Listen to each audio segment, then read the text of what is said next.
I have this 2013 Chevy Camaro with no AC condition,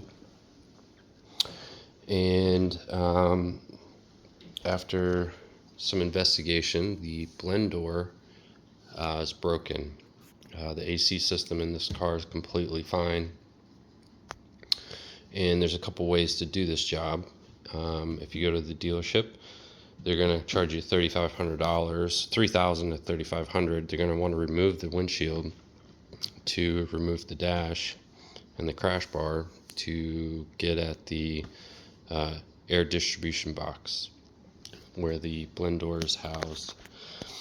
You can remove the dash without removing the windshield. It's still extremely labor intensive. The center console has to come out, the steering column, the dash, the crash bar, the wiring harness, and then you finally have access to the AC distribution box. You still have to drain the coolant.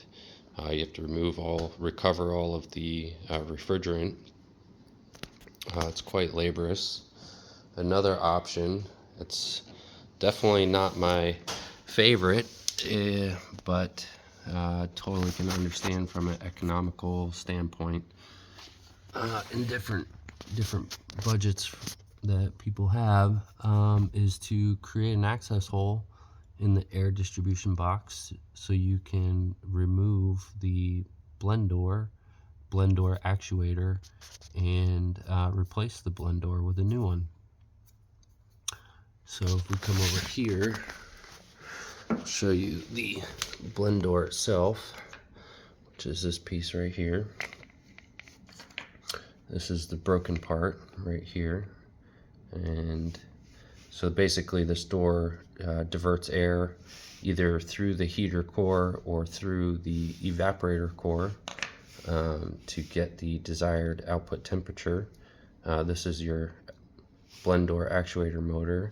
You can switch from hot to cold and put your hand here and you can feel the motor move, and that's a telltale sign if you're not getting a difference in temperature that the actual actuator is being commanded by the computer and moving, and your blend door is probably the problem. This is the air distribution box that was cut out of the unit in the car, and this is where the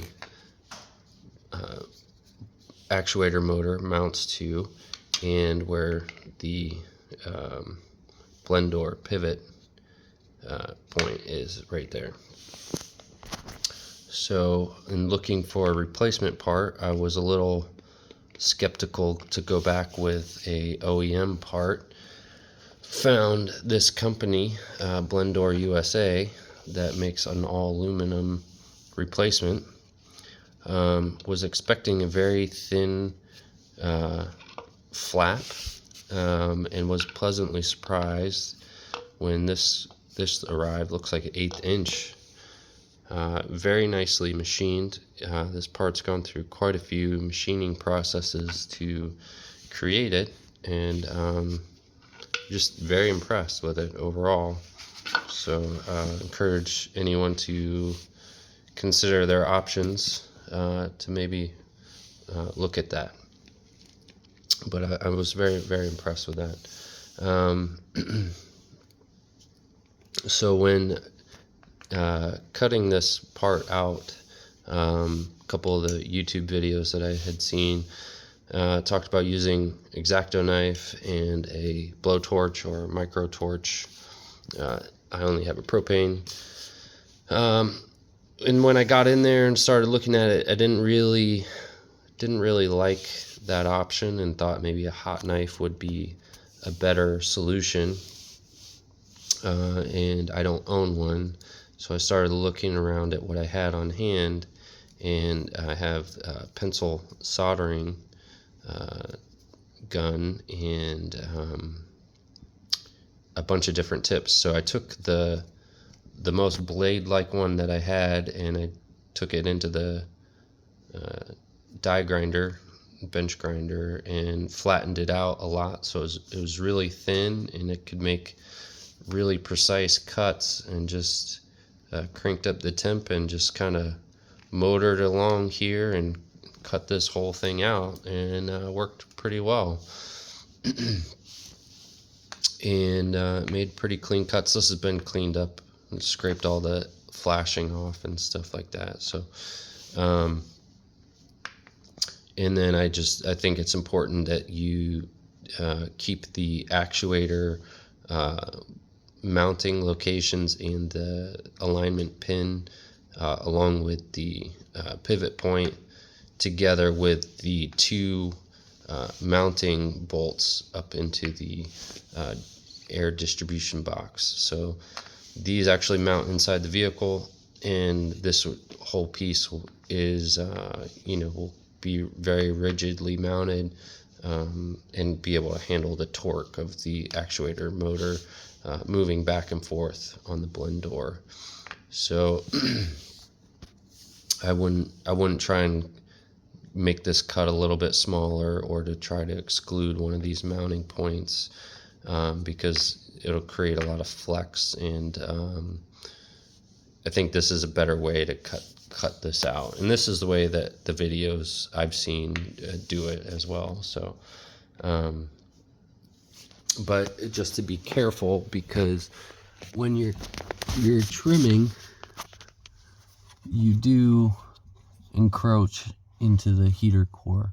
And my thought initially when I was going to do this was to come down the face of the heater core, because you can see, this casting of the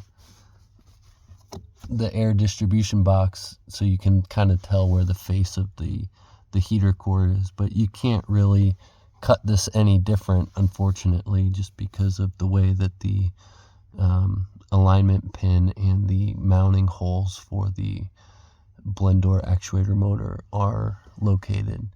But when you put this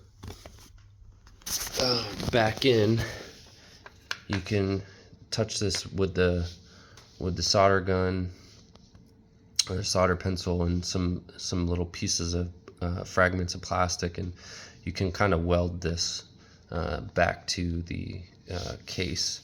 And if you have a plastic welding kit, you can do that too, and give this part a little bit more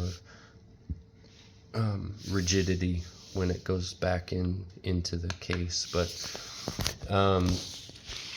and then the other thing that I just went over is this is actually kind of hard to remove.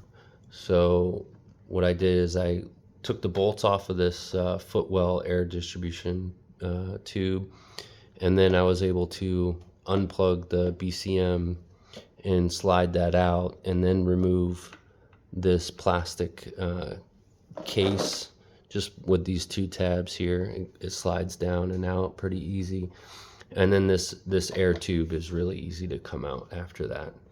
So those are kind of all the little tips that I have from doing this job.